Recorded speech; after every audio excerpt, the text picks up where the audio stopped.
नमः शिवाय। शिव पुराण की रुद्र संहिता के अध्याय में शिवजी द्वारा 10वें से लेकर 28वें योगेश्वर अवतारों का वर्णन सुनेंगे। शिवजी कहते हैं, ब्राह्मण 10वें द्वापर में त्रिधामा नाम के मुनि व्यास हुए। वे हिमालय के रमणीय शिखर पर्वोत्तम भृगुतुंग पर निवास करेंगे। वहां भी मेरे श्रुति विदित 4 पुत्र होंगे। उनके नाम होंगे भृंग, बलबंधु, नरामित्र और तपोधन। केतु श्रृंग। 11वें द्वापर में जब त्रिवर्त नामक व्यास होंगे, तब मैं कलयुग में गंगा द्वार में तप नाम से प्रकट होऊंगा। वहां भी मेरे लंबोदर, लंबाक्ष, केशलंब और प्रलंबक नामक 4 दृढ़ वृत्ति पुत्र होंगे।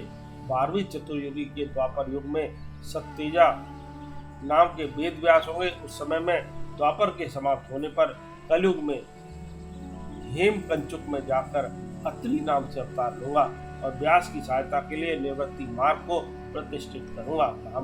वहां भी मेरे सर्वज्ञ, संबुद्धि, साध्य और सर्व नामक 4 उत्तम योगी पुत्र होंगे। 13वें द्वापर युग में जब धर्म स्वरूप नारायण व्यास होंगे, तब मैं पर्वत श्रेष्ठ गंधमादन पर बालखिल्याश्रम में महामुनि बलि नाम से उत्पन्न होऊंगा। वहां भी मेरे सुदामा, काश्यप, वशिष्ठ और बिरजा नामक 4 सुंदर पुत्र होंगे। 14वीं चतुर्युगी के द्वापर युग में जब रक्ष नामक व्यास होंगे, उस समय में अंगिरा के वंश में गौतम नाम से उत्पन्न होगा। उस कलयुग में भी अत्रि, वसंत, श्रवण और संविस्कट मेरे पुत्र होंगे। 15वें द्वापर में जब त्रियाणुनी व्यास होंगे, उस समय में हिमालय के पृष्ठभाग में स्थित वेद शीर्ष नामक पर्वत पर सरस्वती के उत्तर तट का आश्रय ले वेद शिरा नाम से अवतार ग्रहण करूंगा। उसमें महापराक्रमी वेद सिर ही मेरा अस्त्र होगा। वहां भी मेरे 4 दृढ़ पराक्रमी पुत्र होंगे। उनके नाम होंगे गुणी बाहु, कुशरीर और गुणेत्रक। 16वें द्वापर युग में जब व्यास का नाम देव होगा, तब मैं योग प्रदान करने के लिए परम पुण्यमय गोकर्ण वन में गोकर्ण नाम से प्रकट होगा। वहां भी मेरे काश्यप, उष्णा, च्यवन और बृहस्पति नामक 4 पुत्र होंगे। वे जल के समान निर्मल और योगी होंगे तथा उसी मार्ग के आश्रय से शिवलोक को प्राप्त हो जाएंगे। 17वीं चतुर्युगी के द्वापर युग में देवकृतजय व्यास होंगे। उस समय में हिमालय के अत्यंत ऊंचे एवं रमणीय शिखर महाल्य पर्वत पर गुहावासी नाम से अवतार धारण करूंगा, क्योंकि हिमालय शिव क्षेत्र कहलाता है। वहीं उत्थय, वामदेव, महायोग और महाबल नाम के मेरे पुत्र भी होंगे। 18वीं चतुर्युगी के द्वापर युग में जब मृत्युंजय व्यास होंगे, तब मैं हिमालय के उस सुंदर शिखर पर, जिसका नाम शिखंडी पर्वत है और जहाँ महान पुण्य में सिद्ध क्षेत्र तथा सिद्धों द्वारा सेवित शिखंडी वन भी है, शिखंडी नाम से उत्पन्न होगा। वहां भी पांचश्रवा, रुचिक, श्यावास्य और यतीश्वर नामक मेरे 4 तपस्वी पुत्र होंगे। 19वें द्वापर में महामुनि भारद्वाज व्यास होंगे। उस समय भी मैं हिमालय के शिखर पर माली नाम से उत्पन्न होऊंगा और मेरे सिर पर लंबी लंबी जटाएं होंगी। वहां भी मेरे सागर के से गंभीर स्वभाव वाले हिरण्य नामा, कौशल्य, लोकाक्षी और प्रधिमी नामक पुत्र होंगे। 20वीं चतुर्युगी के द्वापर में होने वाले व्यास का नाम गौतम होगा। तब मैं भी हिमवान के पृष्ठभाग में स्थित पर्वत श्रेष्ठ अट्ठास पर, जो सदा देवता, मनुष्य, यक्षेंद्र, सिद्ध और चारणों द्वारा अधिष्ठित रहता है, अट्ठास नाम से अवतार ध्यान करूंगा। उस युग के मनुष्य अट्ठास के प्रेमी होंगे। उस समय भी मेरे उत्तम योग संपन्न 4 पुत्र होंगे। उनके नाम होंगे सुमंत, बर्बरी, विद्वान, कबंध और मुनिकंदर।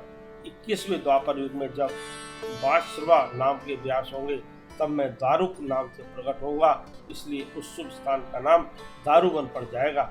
वहाँ भी मेरे प्रलक्ष, दर्भायनी, केतुमान तथा गौतम नाम के 4 परम योगी पुत्र उत्पन्न होंगे।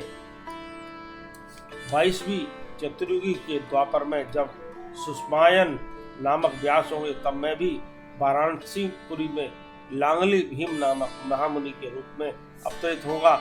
उस कलयुग में इंद्र सहित समस्त देवता मुझ हलायुधधारी शिव का दर्शन करेंगे। उस अवतार में भी मेरे भल्लभी, मधु, पिंग और श्वेत केतु नामक 4 परम धार्मिक पुत्र होंगे।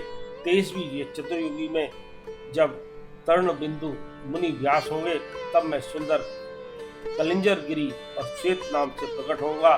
वहाँ भी मेरे उसी भयदशम, देवल और कवि नाम से प्रसिद्ध 4 तपस्वी पुत्र होंगे। 24वीं चतुर्युगी में जब ऐश्वर्यशाली यक्ष व्यास होंगे, तब उस युग में मैं नैमिष क्षेत्र में सूली नामक महायोगी होकर उत्पन्न होगा। उस युग में भी मेरे 4 तपस्वी शिष्य होंगे। उनके नाम होंगे शालिहोत्र, अग्निवेश, युग्नाश्व और सदुषु। 25वें द्वापर में जब व्यास शक्ति नाम से प्रसिद्ध होंगे, तब मैं भी प्रभावशाली एवं दंडधारी महायोगी के रूप में प्रकट होगा। मेरा नाम मुंडीश्वर होगा। उस अवतार में भी छगल, कुंडकर्ण, कुंभांड और प्रवाहक मेरे तपस्वी शिष्य होंगे। 26वें द्वापर में जब व्यास का नाम पाराशर होगा, तब मैं भद्र नामक नगर में सहिष्णु नाम से अवतार लूंगा। उस समय भी उल्लुक, विद्युत, संबुक और आश्वलायन नाम वाले 4 तपस्वी शिष्य होंगे। 27वें द्वापर में जब जातुकर्ण व्यास होंगे, तब मैं भी प्रभास तीर्थ में सोम शर्मा नाम से प्रकट होगा। वहाँ भी अक्षपाद, कुमार, उल्लुक और वत्स नाम से प्रसिद्ध मेरे 4 तपस्वी शिष्य होंगे। 28वें द्वापर में जब भगवान श्रीहरि पाराशर के पुत्र रूप में देवपायन नामक व्यास हुए, तब पुरुषोत्तम श्री कृष्ण अपने 6ठे अंश से वासुदेव के श्रेष्ठ पुत्र के रूप में उत्पन्न होंगे, वासुदेव कहलाएंगे। उसी समय योगात्मा में भी लोगों को आश्चर्य में डालने के लिए योग माया के प्रभाव से ब्रह्मचारी का शरीर धारण करके प्रकट होगा। फिर शमशान भूमि में मृतक रूप से पड़े हुए अविच्छिन्न शरीर को देखकर मैं ब्राह्मणों के हित साधन के लिए योग माया के आश्रय से उसमें घुस जाऊंगा और फिर तुम्हारे तथा विष्णु के साथ मेरुगिर की पुण्यमयी दिव्य गुहा में प्रवेश करूंगा। ब्राह्मण, वहां मेरा नाम लकुली होगा। इस प्रकार मेरा यह कायावतार उत्कृष्ट सिद्ध क्षेत्र कहलाएगा और यह जब तक पृथ्वी कायम रहेगी, तब तक लोक में परम विख्यात रहेगा।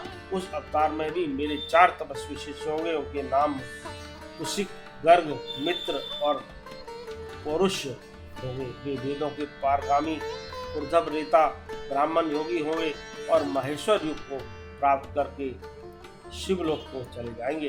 उत्तम व्रत का पालन करने वाले मुनियों, इस प्रकार परमात्मा शिव ने व्यवस्थ मनवंतर के सभी चतुर्युगियों की ओर के